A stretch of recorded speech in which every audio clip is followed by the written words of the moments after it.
Hello, and thank you for joining me on the podcast today. As you may or may not have noticed, the name of the podcast has changed from The Sacred Heart Shaman to Walking the Medicine Path. There is a rebranding taking place both in the business but also in myself and my personal work. I'm shifting more out of the facilitator healer role to the teacher mentorship role. As such, the podcast will reflect that change. And I'm hoping to bring a lot more guests on, have a lot more diverse conversations, and talk about what it's like to walk the medicine path as a life path. And what the medicine path means to me is to be more connected to self and to spirit and to earth and the universe and God and everybody around you. It is a life choice to walk this path. It is a path of deep transformation and deep challenge and deep joy. And I want to share that with you guys and also share it through more storytelling and relatable experiences and just that fun energy of having other people on the podcast with me. So I will be taking some of the old podcast episodes down. So if you're feeling called to go listen to those, you should go do that sooner rather than later. They will be moved to a private vault due to how much kind of wisdom and information I wasn't containing in them. And moving forward, we'll have a lot more collaborative podcasting. If you want to know more about the rebrand and the shift, you can visit the website, the new website. It is themedicinepath.org. The Medicine Path is now a collective of practitioners, medical professionals, helping people do the deeper medicine work, helping people find themselves and remember why they came here, remember who they are under all of their trauma, really focusing more on high-level mentorship containers and how to live this path instead of take a medicine, how to be the medicine. So head over to the website, themedicinepath.org, and keep listening to the podcast. Reach out if you have any feedback, any questions, and give a like and a follow if that feels good to you. Thank you again for listening, and I look forward to seeing you soon. Hello, and thank you for joining us on the podcast today. On today's podcast, I'm going to be having a conversation with my good friend slash colleague slash human, Eric Jorgensen. Hi. Eric and I have been working together on a few different levels for a number of years, and it's been a delight to watch him walk the medicine path alongside me. And Eric has a really amazing, interesting background that I'd love to share and dive into. Eric, I would love if you would say a little bit about yourself and what brought you to be on this path with me? So I'd say the best way to describe me is I'm a father of 6 kids. I really most of my life has been spent like thinking about my family and the relationships with my family. I'm also like happen to pay for the things I pay for by being a computer programmer on the side, which is something that I really love. But like, I think my shaman path has always been with me in the sense that I've always felt connected to more than just what I could see in front of me. Like it definitely felt connected with my family, but I was always found myself curious about people and my relationship to them, God and my relationship to God, and wondering about reality and wanting to lift up the cover of life and see what's underneath it all. That has always been in me, and I've always had this sense of yearning, and which sometimes comes in a sense of loneliness, but I want to be connected to everyone that I meet, and that really hurts to notice any kind of non-connection. And so that's why I feel like describing me as a family person, because it goes beyond just the fact that I have a physical family here. It's that I look around me and I see a human family that I'm a part of. Mm. Yeah, it strikes me as interesting just how heartfelt even your introduction is, especially given that you come from a tech background. Can you, I work with a lot of people in the tech industry, and I find that there's often a disconnection to such deep feelings and deep words when you do something like programming or coding. Can you kind of speak to that a little bit? Yeah, that's a really interesting question. So I'll say that I've visited therapists and psychiatrists in my life, and I have been diagnosed with things like ADHD, and I am on the autistic spectrum. I would say I'm a pretty high functioning autistic, but like the way that it manifested for me as a kid is I just didn't understand social situations. And I also loved computers because there's no hidden rules in the computer. Like you can figure out all of the rules. And if anything goes wrong with the computer, it's because these simple set of rules, there's something that got crossed and you can find it out and you can fix it. With humans, it doesn't work that way. You don't often don't even know what the rules are. And so I think what people often see is they see there's a lot of people who have autism or on the spectrum who are on the spectrum in this industry. My wife and I laugh all the time because we see people and like we know that they don't know, but we can see it. Um, and they'll just be really odd, and it will be really hard to connect to them. My son has autism, and it can be hard to connect. He graduated high school with almost no friends. Mm-hmm. But I know him as my son, and I know that he has very deep feelings. We have this funny story we tell of him when he was little. He was really mad about something, and we couldn't tell he was mad. And the way that we found out he was mad is he told us, "I have steam coming out of my ears." He had to tell us, give us that image. And then we're like, "Oh, you're mad." Yes. And so it feels like they're not in touch with their emotions. They are. It's just it's very difficult to connect what's happening inside with the things that we are natural for most people, like the affect, the tone of the voice, the way the words are said. All of that, it gets kind of lost for a person on the spectrum. And people on the spectrum tend to be attracted to the coding realm because it's so predictable. Wow. Okay. That was not a perspective that I've heard before. And I can appreciate that. Absolutely. Okay. Oh yeah, like yeah, and all these people I know is like, oh yeah, you were a nerd too. Like you were in high school, and instead of going out and like cruising Maine with all the other kids, you were locked up in a room playing with electronics and like trying to figure out how it works. It's like, yes, that is the common experience. Okay. I love that.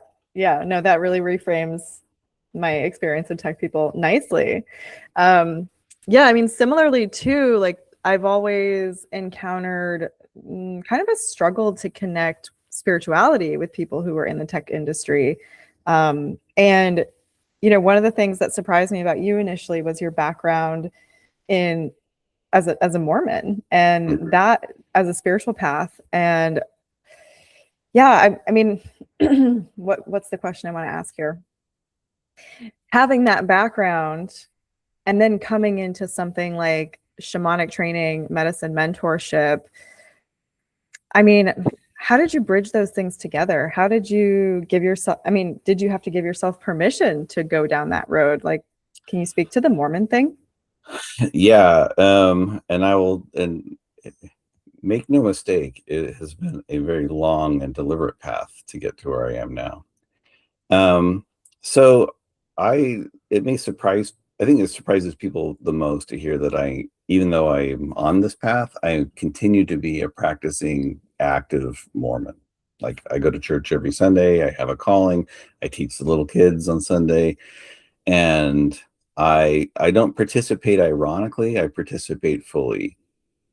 I go there to receive spiritual guidance and direction. The way that I approach it inside my head and my heart is different, but it's because I feel like I've opened up to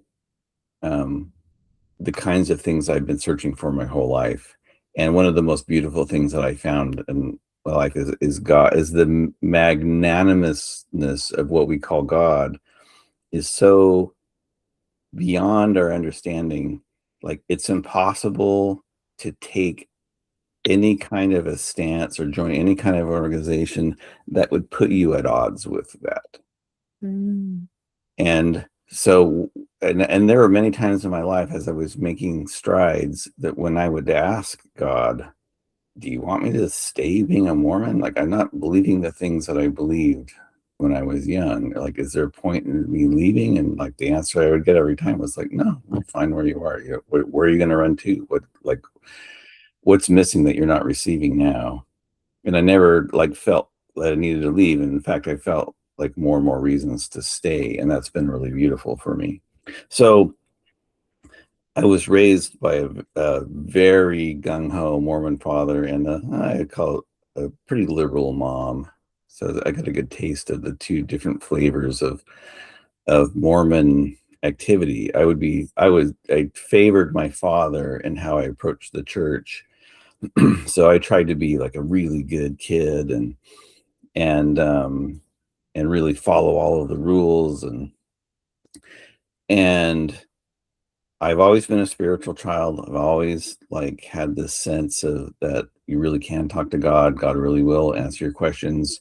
Something that's amazing about the church, I think, is they teach you from a very young age that you can talk to God and God will answer you and give you, and like, spiritual communication is not something you have to do through a priest or through some authority. It's like you are a child. You're literally a child of the being that created the universe. And you have every right to approach that being and receive answers as a human child would have to approach their human parents.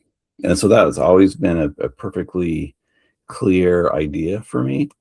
And so that just started me out as a very young person, just wanting to discover everything there was to discover about the meaning of life, the purpose of life, my purpose in life. I think that's And pretty unique too. Like, a lot of religions teach you that you have to go through an authority figure in order to connect to God. And what I'm hearing you say is not something I've heard about Mormonism before. Yes. And that's not to say that the people in Mormonism don't experience the same tugs that everybody else does. Like, every human being feels the tug toward religion. Like, this is the right way. Mm-hmm. And that tug tends to discount the idea of a personal experiencing. Now, the way that translates today for me is like, there are things that I believe and think about the world that I just don't talk about with my Mormon friends, because like, for me, I'm okay with it. They would not be okay with it. And so, and like that, and like, I don't want to be a stumbling block for other people. Like, I'd rather see myself as someone who can just help other people feel that presence of God. And I don't think that comes by going around trying to tell people they're wrong or their ideas are wrong. I totally agree with that. So I became, all right. So these are important aspects of my journey. So I was a teenager, and in a teenager, you're basically reenacting your parents' spirituality. And so that was happening. Then I went to college and I went far away. I didn't go to BYU like most Mormons. I went to MIT, very liberal, very crazy thinking college. And I had a girlfriend there. And so she did something, she taught me something that I never really had thought about beforehand, but that is to question my religion, because she was naturally curious and that's just how she approached things. So she read everything, including the things that people wrote against the church, stuff that I had never read. And when I read it, it just was like, blew me away. And I lost every sense of spirituality that I had, except for one. I completely lost belief in God. I lost belief in my religion. I became basically an atheist for like a week. And I talked to my bishop, who is my church leader, and I went to him like fully expecting, it's like, I'm going to tell him the stuff that I learned and he's going to like leave the church, you know. But this is like, I think he taught at Harvard, very smart guy. And I told him all this stuff and he just laughed. He just laughed at me, not at me, but just like, he just understood what was going on. He says, here, let me give you some books to read. And they gave me some apologetic books, and I read them, and they didn't convince me of anything. But what they did teach me is like, I will never be able to figure this out by appealing to the opinions of human beings, or like looking at their research or their facts or their opinions. I have to find this out I have to find out spiritually. And so without really like still in that state of like not even knowing if God existed, I was like, okay, I've got this mission coming up. I believe in doing experiments. I'm going to go on a mission, and I'm going to like live it as fully by every rule that I can find. I'm just going to live it. And if like nothing happens, then I'm out of here. But if I feel myself growing spiritually, then I'll stay. And so that's what I did. I went away for 2 years, and I really took it seriously. And like I had some pretty amazing experiences, and the Spirit moved me in some powerful ways. And I can see in that realm, I can see the shaman aspects. I wouldn't have called them shaman aspects at the time, but I can see now that's what they were. Like, so the other thing that I think people might be surprised on is Mormon teaches this idea that you find in the Old Testament, like a kingdom of priests. Like every, ignore the patriarchy for a second, but like every man in the church receives the priesthood, which is considered to be like an authority given to a human being from God by the laying out of hands to do God's work on earth. And everyone, and like you start when you're 12 and you become a deacon, which is totally weird because deacons are old in other churches. And so like as a missionary, I was laying hands on people and blessing them, and like I was seeing healings happen. And I don't know, it's a really kind of, it's a scary thing to know that you're placing your hands on someone else's head and you're making a pronouncement of what the heavens want for them. And that's a regular practice for people like who are coming up in the church and learning to hold the priesthood and to have it. So all right, so then I come out of that, and I become like the most gung-ho Mormon ever. Like reading my scriptures every day. I'm like, really, I am so gung-ho. And in the church, there are there are things that are taught not in public. They're taught kind of hushed. There's this idea. So that we have the temple, and you go to the temple and you receive ordinances, and the crowning ordinance you receive in the temple is to be married. And like, so you marry your spouse in the temple, and it's forever. It's not just for what's on the earth. It's a heavenly thing. It's a priesthood ordinance. But beyond that, there's this other ordinance they would call a second anointing, or a calling and election made sure. And it's like I might even call it we might call it a spiritual awakening, but there's this idea of like going further and like really and literally coming into the presence of God. Mm. And so I was like, I just wanted that. And so my gung-ho-ness in Mormonism was like, I want to search this out. I want to be like so strong in this. That's what I want. It's like, I want the presence of God in my life. And so I spent, probably till I was in my mid-30s, just really like, I was writing hundreds of papers and for my scripture studies, and really going deep and serving in leadership callings, and like doing so much. Like there was a period of time for a year where I was going to the temple every week at like 4 a.m. just before work, and I was being quite devoted. And I got to a point where it was like, I'm hitting a wall here. Like, this is not yielding for me what I need.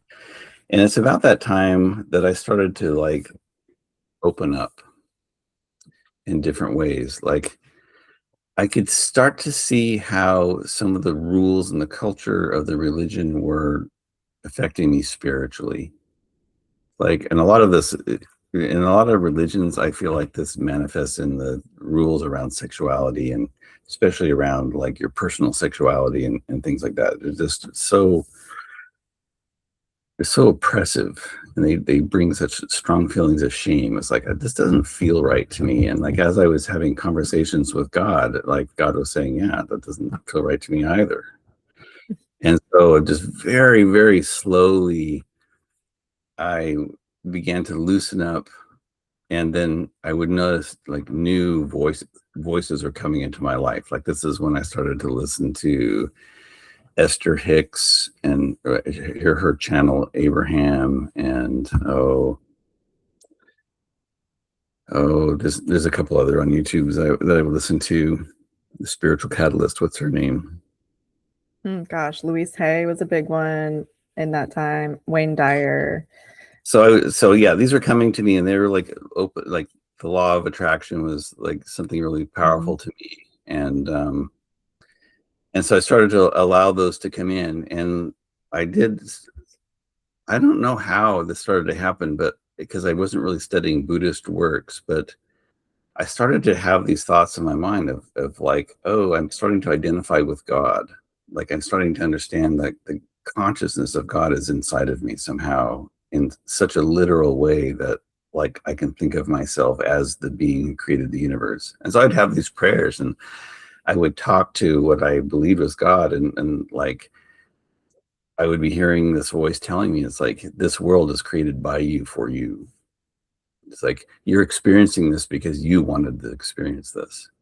And like you're nice to yourself. You're not going to make a miserable experience for yourself. Like this is going to be all right. And that kind of thinking was happening to me. And then as I began to explore more, and like Zen came into me, and these other Hindu teachings and Buddhist teachings, and I found the echoes of what I was hearing anyway. So let me stop there and like see where you want to take this, because like that's kind of brought me up to almost the present day. I would, obviously the time we spent together, I dove much deeper into that, because I'm like, okay, maybe being a shaman is part of my path. And so I opened myself up to learn everything I could about shamanism, in the same way I opened myself up when I was a gung-ho Mormon. I was like, okay, what can I learn here? That's what I did with shamanism. Right.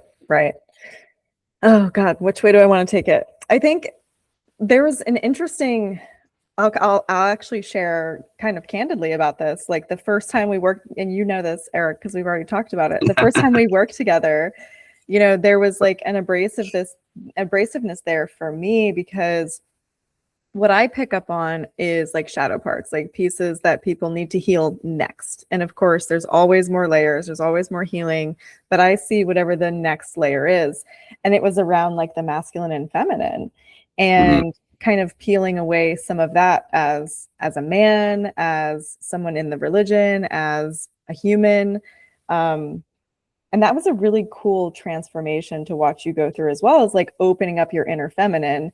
And I want to talk about that a little bit, and that experience for you, because it's very specific to like the medicine work. It's not broad spirituality. It's inner, outer, like it's just such a big archetypal concept. So I'd love for you to speak to what that experience was like a little bit. So I'll take this back to like my roots again. So I find Mormonism to be very interesting, because like if you look back in the context of the 1800s, Joseph Smith, think what you will of him, he elevated the status of women. And like now it's like you no longer entered heaven and then there were virgins waiting for you, or like some whatever, that you entered heaven as an equal partner, man and woman together. Like it was, women were spiritually necessary and relevant in the whole scheme of things. Eve was not a villain in the Mormon thing. She was a hero. She's the one who like realized that the necessity of like entering a dual world, and so she chose it, and then like invited Adam to come with her and experience what could only be experienced as a dual being. And so that's deep in the Mormon psyche. And I think that when I reached out to you, I was going, okay, I recognize that I'm in shadow masculine. I don't know why I knew this, but I knew I needed to be deeper into feminine. And that those teachings were certainly flowing to me from different places. And I remember something that you said, it was so funny. Like I was asking for something very specific, like put a number on it. And you just said, oh, that is such a masculine thing to ask. Like that, like pierced me. Like, oh my God. And now I think about that all the time. It's like, am I trying to put a number on this? Am I trying to make a distinction? Am I trying to measure this? Am I trying to and like that's that shadow masculine energy at work, trying to reduce things to a distinction. But what I learned in working with you and like going through this experience is that the feminine loves the distinction. Like the way that I describe it to people is like, imagine you have roses growing on a trellis. The trellis is the structure. The roses are the feminine filling the structure. The structure is not a hindrance. It's a container, but it's not a hindrance to the feminine. It is an enhancement, is giving her a place to be feminine. And I think that was a big switch in my mind, because I looked at the masculine as like the society is kind of getting these messages that, you know, being masculine is bad. But I was learning to see it in this beautiful way of like, this is how it looks when it's healthy. And you caught me at a spot where I was open to learning what that would look like. And it took me a long time. It took me a long time to like get there. I'm still learning it. I love that analogy, like that metaphor that you used. I mean, you're absolutely right. It's a structure and it's a container and it's necessary and it enhances, and you are both. You need both. Yes. And that surprised me when I realized that. It's like, oh, I'm not trying to become full masculine and then like, you know, my wife is this feminine aspect I need to join with. It's like, no, the joining of me and my wife is something symbolic offered by the universe to help me understand something that cannot be described. And that is eventually like, I am to become both masculine and feminine. I am to like bring these things into myself. And very powerful. I've been watching stuff about Gnostic Christianity lately. Have you studied that at all? Oh, they have such fascinating ideas. The Gnostic Christians early on, they're considered heretics, but like one of the things they taught is they had also this ordinance called the bridal chamber. And the whole idea was like, you're being married not with a feminine, like not with someone who is like your opposite gender. You're being married with your angelic self. And like you're becoming a spiritual and physical being in one thing. It's very, very neat. Wow. And that's also like another aspect of the masculine and feminine, right? The feminine being like the one who's out there and the one who's multidimensional, and the masculine being the one who's firmly here on earth. The body, grounded. Right. Yes. Right. Now, so, okay, interesting piece to that is in working together too, one of the things that got opened up for you was the ability to channel, which is very cool and very unexpected. I had the pleasure of doing a couple sessions with you with this and speaking to this being through you. And currently I'll say like Ryan and I are really into Bashar. Have you ever watched Bashar's videos? I have not. Really, really beautiful wisdom teachings. But yeah, I would love to hear a little bit about what that process was like for you to open it up, and you know how that how that fits into the rest of your life. Like it's pretty interesting. So I wouldn't say that. I would say the elements of this aspect of channeling have always been with me. Like I can recognize them, but I didn't realize that this is something that I could do. It's a lot like, you know how Harry Potter, like before the kids go to the school, like they would get mad or something and make magic happen they didn't understand, and then they would be like introduced into this world of like, okay, this is what was going on. It's like it was like that. Right. So I always had like, I would have these moments where I would just feel the spirit on me or something so powerful trying to speak through me, and they would be just these odd moments, and I wouldn't understand it. And then in the process of like working with you, I also worked with your colleague Henry, and that's where I had a breakthrough. That's where like this I recognized that there was this godlike being who wanted to be in my body and wanted to speak with my voice. And I remember like just being at the cusp of that and then being able to make a decision. It's like, you can choose to do this or not. And I'm like, I'm here to learn. This is what I want. And so I allowed that being to come into me, and it was amazing. And I talked for hours and such wisdom, but I've written a lot of it down, and I just was so shocked that that could come out of my mouth.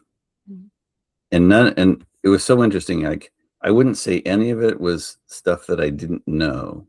It was like this part was reaching into some part that, like, it was reaching into me. It wasn't giving me new knowledge. It was giving me knowledge that I had forgotten and had not, integrated. And so I had this amazing experience. It was hours long, and it was really amazing, transforming.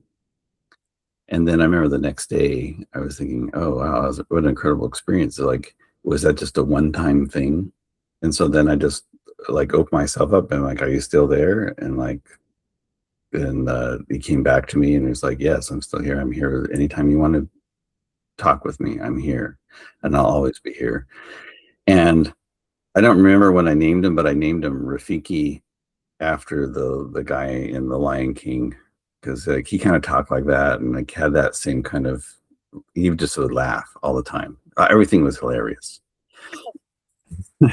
And so yeah, to this day, that's been years now. To this day, like any time that it doesn't so much talk like Rafiki anymore. It's not necessarily like, there's these tools that beings use to reach you in the way that you can be reached. And but I know when that part of me is talking, and I can call it anytime that I want. And that part is very, can't be flustered, can't be made to be mad, very loving, understanding, truth-telling part. And because I can bring it up anytime I wanted, so in the context of the shaman group, I'm like, I can bring this up anytime that I want. Let's try this out with other people. I've never tried it with other people.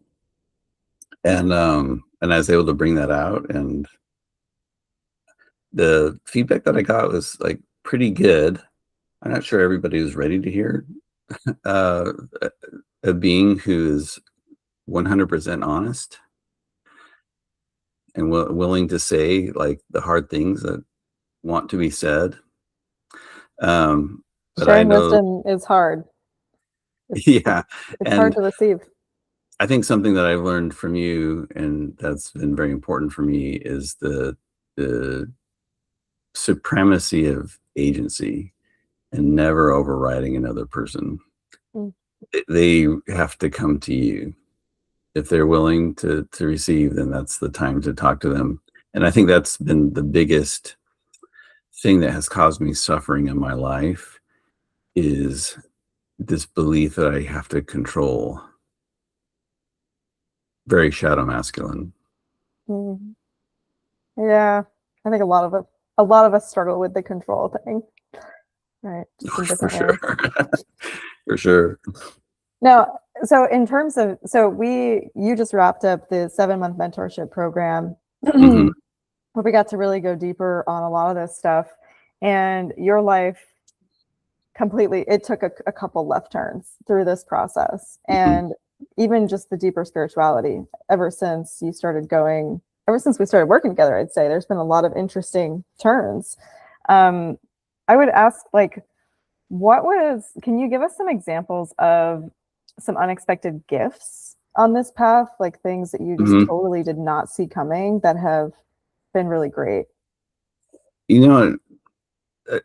What's so surprised me was, okay, I would say the number one gift is like understanding that I'm a magical person and like being at peace with that. I was very curious about it going in and very open-minded, and literally saw things work. And then the next piece beyond that is, and if like maybe paraphrase what Rafiki would say to me about it, he would say, okay, you've seen all of this work. Now what's calling you? Like what are you doing here? And what I realized in that process, and like, which was helped along by some rough experiences in the shaman training, was a crystal clear understanding. It's like, Eric, you are involving yourself in this group because you're trying to dissociate from what's happening right now in your life.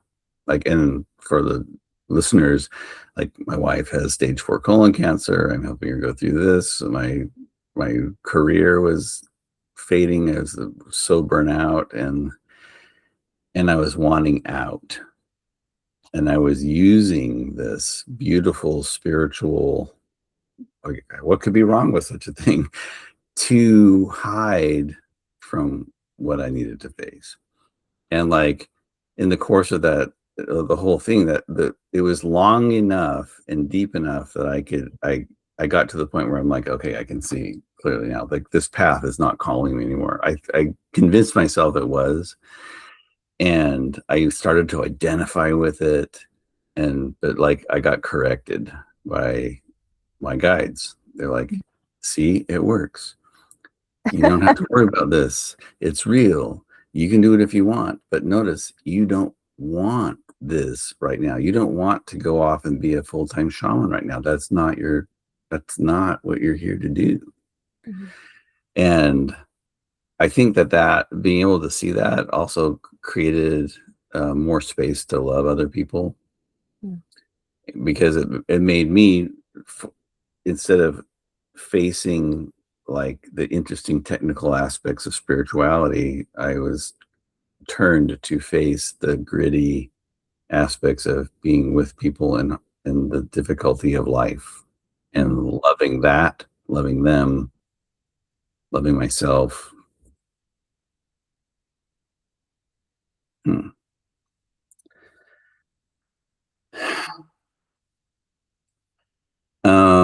I think another thing that came to me through the work is, I had some pretty powerful visions, seeing aspects of myself that wanted to return, and understanding, like, I got this super clear understanding of how my feeds and what I was consuming were holding me back, or holding parts of me back that wanted to return.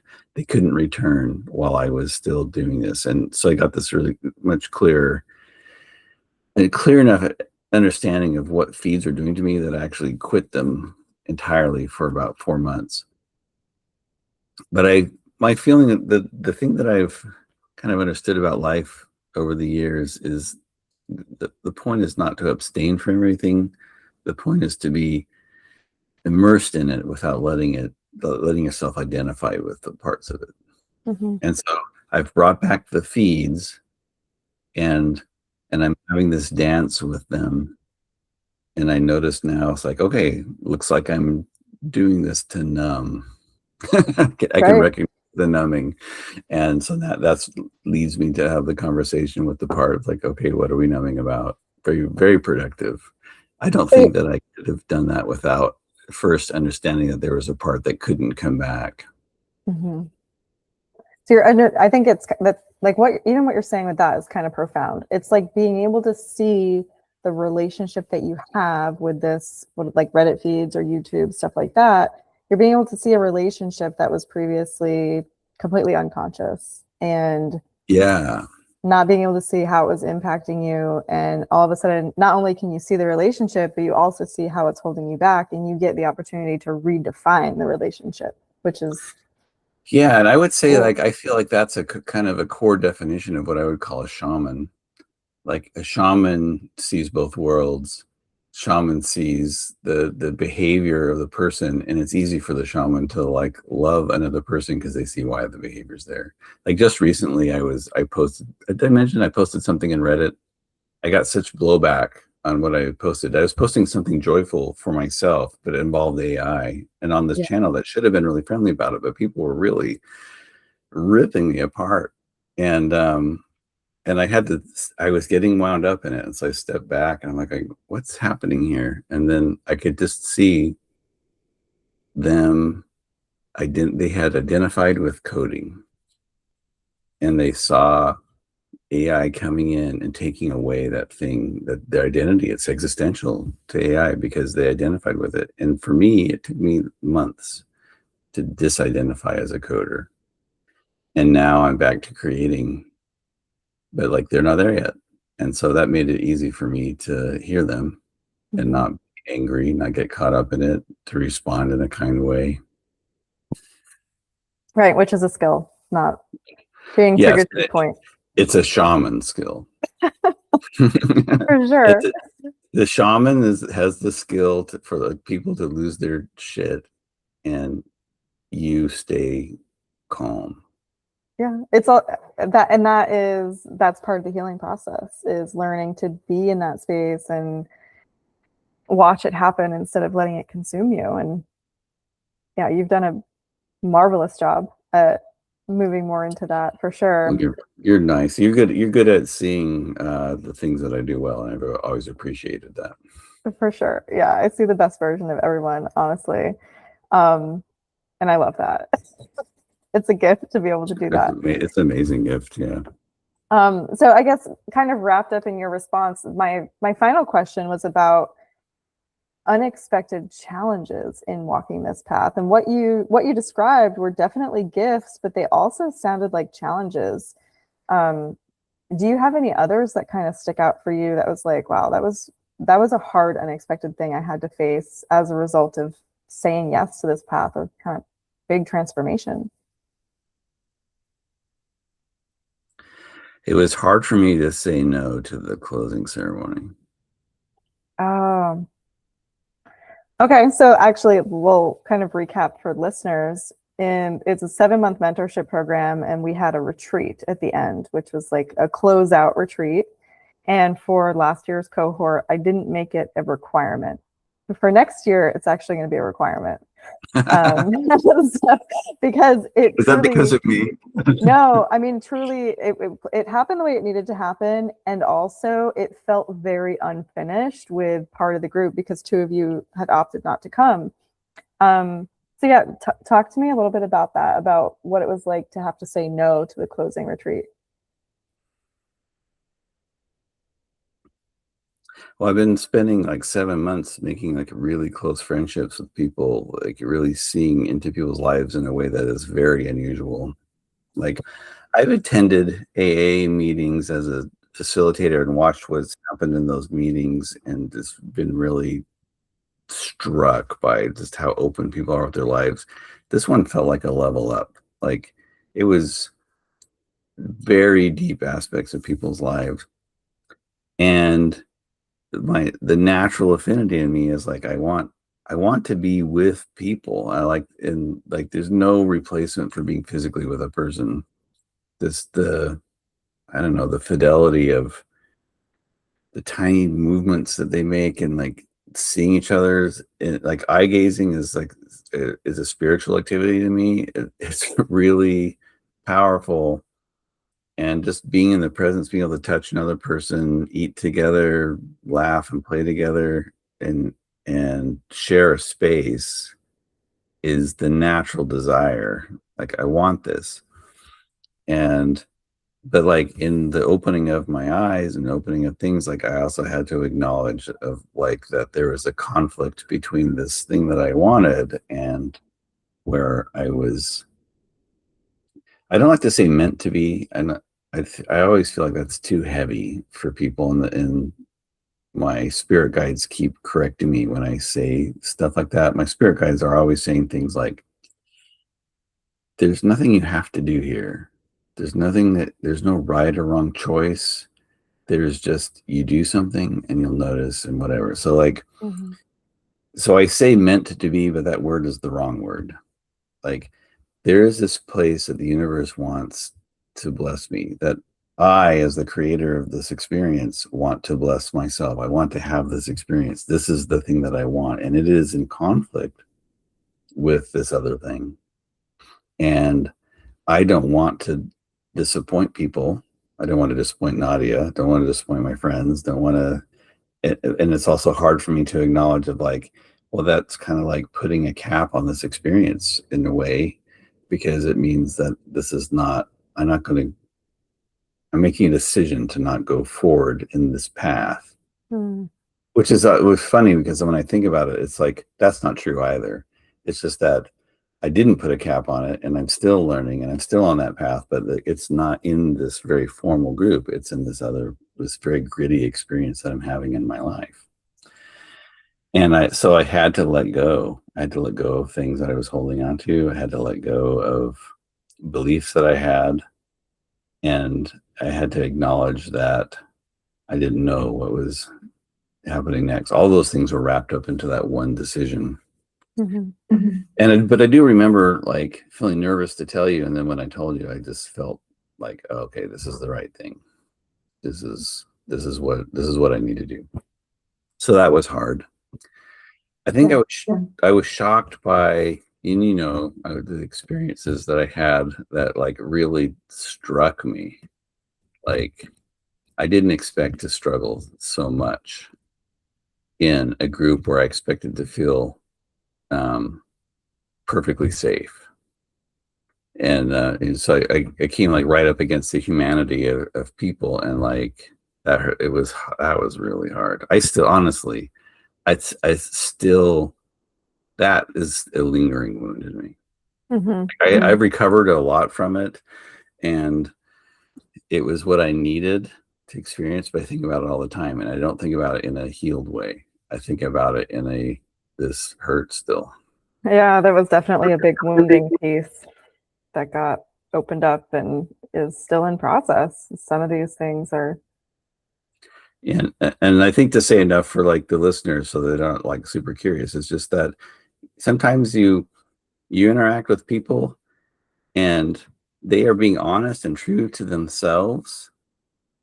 And if you just look at that at the surface level, it can feel like a tremendous rebuke for who you are. And that's what happened.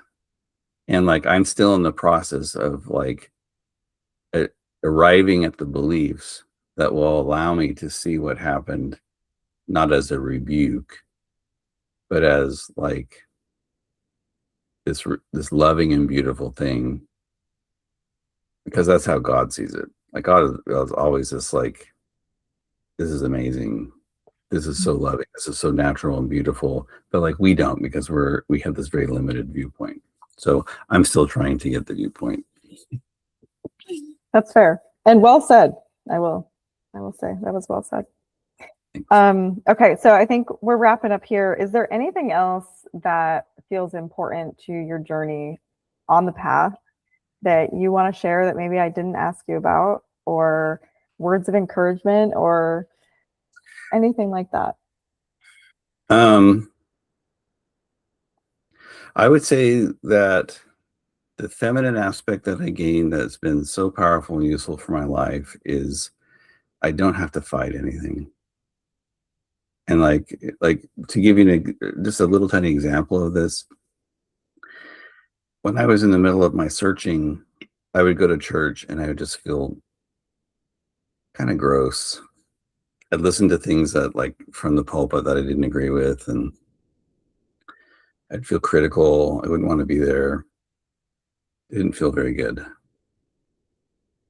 Then after some experiences happened and opened me up and filled me with this feminine energy, I realized that the divine is everywhere and playing and dancing all the time, in every moment, in every way. Every person that comes across your life who's annoying, just ask yourself, why is God cosplaying as this person right now? And so that's how I go to church now. And like I have on my phone here notes that I took last Sunday. It's like I just go to church, I come with some questions in my mind, and I'll write as thoughts come, but almost every time someone will be speaking from the pulpit and they'll say something that's completely random, but it fits perfectly for like what I'm learning. And it's like, oh, there you are. I see you. I see you. And that's something I remember you saying to me, and like the very first time together, like I was annoyed and you looked right at me and you said, I see you. And like, I could feel God talking to me in that bit. And like, now I feel God talking to me. I go to church, I feel God talking to me, not because there's like any doctrinal synchronicity, but because I'm open to it. So that, I would say I learned that through our experiences together. Yeah, that's a great nugget of wisdom and experience, and a good reminder that, yeah, God is always talking to us through everything, good and bad, if you want to call it that. Right now, even in this exact moment. For sure. Thanks so much for like chatting with me, and thanks for being the person that you've been in my life. It's been great to know you and to learn from you. Same. I love how mutual this work is, and getting to, sit across from you while you channel and share your father wisdom that I didn't have growing up, and just to be on the path with another spiritual being who feels as strongly about spirituality as I do, in a totally different yet totally same way. I will say one more thing here that you reminded me of. This is what I think was the most beautiful about the shaman experience, is like you and others saw in me things I kind of took for granted and as real powerful gifts. And like when you talked about father energy, like I'd always taken that for granted, but now because you said that, I think about it all the time. Yeah, thank you for saying that. Yeah. Okay. Thank you. Now what? Now we say goodbye, or what? Now we say goodbye. I'm going to stop the recording.